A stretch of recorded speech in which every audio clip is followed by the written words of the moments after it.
Because I was a non-traditional student myself, and I knew about the challenges and the opportunities that being a non-traditional student presented, I decided that I would look at military veterans. My thought came from a different culture than academia, and kind of examine their perceptions of what that experience was like, and also take a look at the institutions and contexts between which they transitioned. Veterans I interviewed, there were mixed reasons for going into the military, but I have to say that none of them regretted their military experience. Despite the fact some had very negative topics to talk about, none said, "I'm sorry I did it." A number of people talked about varying kinds of betrayal or deception that they experienced, but they didn't seem to so much think that the military was responsible for that. One person blamed a recruiter for, this is really a story that stayed with me. He blamed a recruiter for telling him he'd be able to be in construction, that he was doing something constructive in his military career. And they put him in demolition. Essentially, he was blowing places up. And he went to his superior officer and said, "This isn't what I'm here for. I don't want to destroy things." And this really made me feel it was so touching. And he explained, the officer explained to him that destruction is part of construction, okay?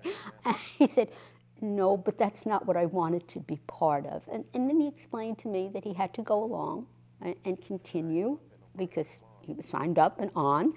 He said, "Just luck.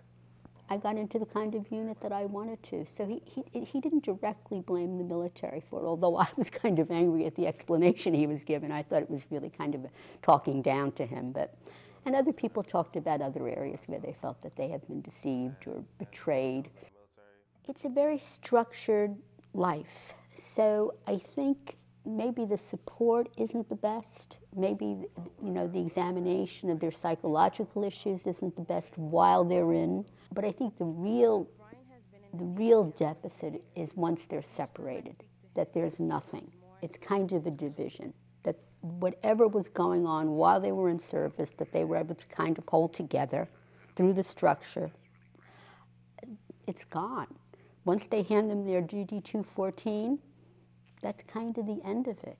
And I mean, we all know about the bad publicity about the VA even providing physical treatment. I don't think that there's much in terms of transitional services. Here you were a good soldier, sailor, Marine. Now we want to see you be a good civilian or a good student or whatever. There's nothing. There's absolutely nothing. And it's kind of like, whoa, here I am. Yesterday I was a member of the military, and now I'm kind of out here on my own with whatever psychological problems I may have had there and may bring forward. And I have to tell you my bias. I mean, I think the discourse of PTSD or PTS is really an important one. And I know advocacy groups bring it forward a lot in order to be able to help veterans get the treatment that they need. But I think when it becomes the dominant discourse about people in the military, there can be a disadvantage, because I experienced when I was doing my work that a lot of people thought of veterans who were students, well, not only as people that they wouldn't have known in their lives, but kind of as damaged goods.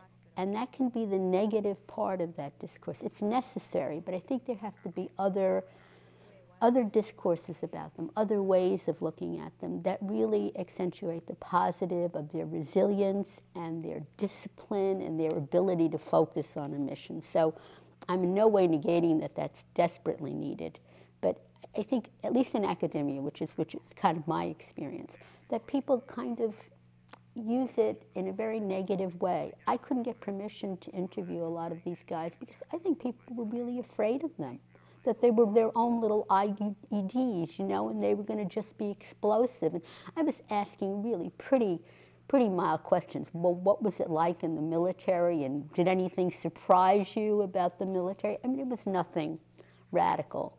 And so many people just kind of backed off and said, "Oh, why would you want to ask them that? Like they come from a different culture anyway, so we don't really know how to respond to them." And I think they had similar experiences to mine. Like, well, who is this stranger in a strange land? And no matter how well you're funded, if that's the way you're received, it's not helpful. it's not a portent of success.